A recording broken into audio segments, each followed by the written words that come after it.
Welcome back to your channel RRR. Today we're diving into a hot topic, the law of attraction. Is it a revolutionary self-help tool, or is it just another scam? Let's unpack the facts. The law of attraction suggests that positive or negative thoughts can bring corresponding experiences into your life. It's a concept popularized by books like The Secret and a variety of motivational speakers.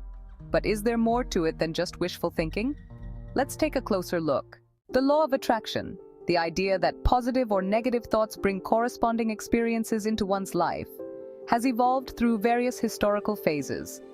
Right from ancient times, concepts resembling the law of attraction appear in various ancient philosophies and religious traditions. For example, Hinduism and Buddhism talk about karma and the idea that one's actions and thoughts influence future experiences. Similarly, ancient Greek philosophers like Pythagoras and Plato explored the influence of mind and thought on reality. In the 19th century, the New Thought movement in the United States began formalizing these ideas. Key figures included Phineas Quimby, who developed ideas about mind power and healing. His work influenced other New Thought leaders like Emma Curtis Hopkins and Ernest Holmes, who expanded on the idea that thoughts can shape reality. In the 20th century, the concept gained further popularity. Wallace D. Wattles' 1910 book, The Science of Getting Rich, and Charles Fillmore's writings helped spread these ideas. The New Thought movement became a significant cultural and spiritual force.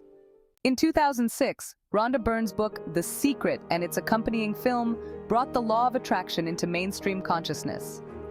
Byrne's work emphasized that focusing on positive thinking could attract wealth, health, and success.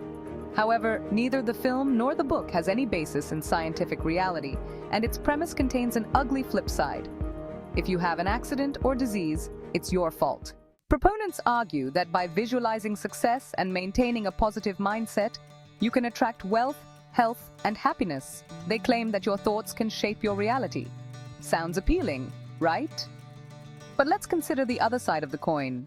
Critics argue that the law of attraction is more of a psychological placebo than a proven principle. The main criticisms include: 1. Lack of scientific evidence. Many claims about the law of attraction are based on anecdotal evidence rather than rigorous scientific research. While positive thinking can be beneficial, there's limited empirical support for the idea that mere thoughts can directly influence external events. 2. Confirmation bias. When people focus on positive outcomes, they may notice and remember instances that align with their expectations while ignoring contradictory evidence. This can create a false sense of correlation between thoughts and outcomes. 3. Responsibility and blame. The law of attraction can sometimes shift the responsibility for negative events solely onto individuals. This perspective can lead to victim blaming and overlook external factors that contribute to life's challenges. And 4. Commercial exploitation. The popularity of the law of attraction has led to a booming industry of books, seminars, and courses. Critics argue that some of these ventures exploit people's hopes and vulnerabilities for profit. Lucky girl syndrome. An incarnation of the law of attraction appearing in the early 2020s is known as lucky girl syndrome. According to Women's Health, this is the idea that you can attract things you want, like luck, money, love, etc., by repeating mantras and truly believing things will work out for you. In early 2023, AARP explained that the newest self-help craze, Lucky Girl Syndrome, is Gen Z's spin on books like The Power of Positive Thinking, The Secret, and Manifest Your Destiny, the 9 spiritual principles for getting everything you want. This year's version, however, puts the emphasis on luck and consistently reminding yourself that the universe is conspiring to make good things happen for you because you are a lucky person. The BBC reported that there isn't scientific evidence for it, and some have labeled it a new TikTok trend. A January 2023 article in CNET explained that thousands of people across TikTok have posted videos about how this manifestation strategy has changed their lives, bringing them new opportunities they never expected. Manifestation is the concept of thinking things into being. By believing something enough, it will happen. The Secret and the law of attraction, or the law of assumption, and prosperity gospel, and any of the other branches of this kind of New Age thinking really amounts to, though, is manifesting, or the practice of repeatedly writing or saying declarative statements in the hopes that they will soon become true. The Vox article concludes, "It never hurts to be curious, though.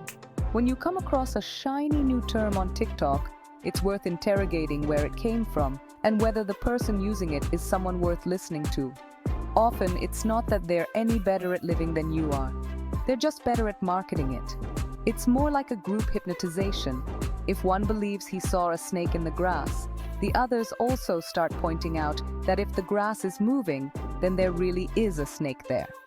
Also regarding negative consequences, what most videos on the topic suggest is that what you put out to the universe is what you will get in return.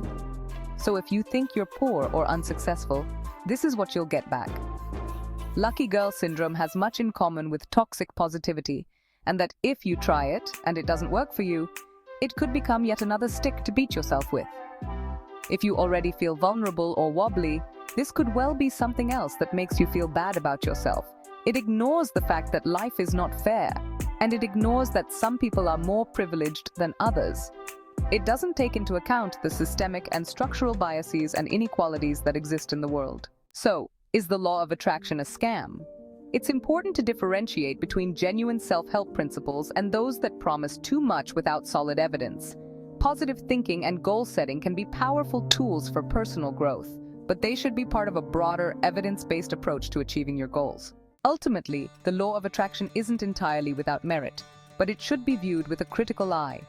Combining positive thinking with actionable steps and realistic expectations might be a more balanced approach. What are your thoughts? Have you found the law of attraction useful, or do you see it differently? Let us know in the comments. Thanks for watching. If you enjoyed this video, give us a thumbs up and subscribe for more content.